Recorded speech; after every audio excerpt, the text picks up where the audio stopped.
To your pot, add 2 sticks of butter, 1 3/4 cup of sugar, 2 teaspoons of sea salt, 3 cups of pecan halves, and 1 teaspoon of vanilla.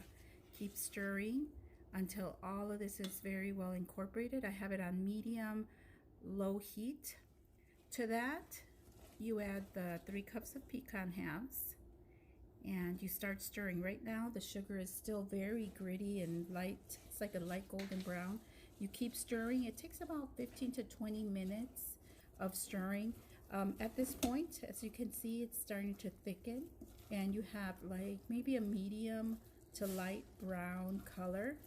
Continue to stir until this becomes even thicker, and as you can see the bottom of the pan at this point, and it's more like a lava consistency, very thick. So you're ready to go. It's a nice golden deep amber color, and to a pan we're going to add the consistency of the pecan and sugar and salt and pecans with the vanilla. Once it's nice and maybe a deep amber color, we're going to spread it on a silicone sheet and just continue to press until you have one thin layer. Be careful because it's very hot.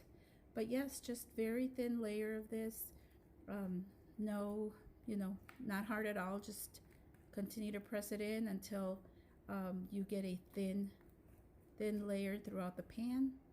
And I let it go for about 2 to 3 hours, and once it becomes dry and ready to go, you just kind of clip it into smaller bite-sized pieces or larger pieces, your preference, and it is so delicious. My husband says he can't just eat one because it is that good.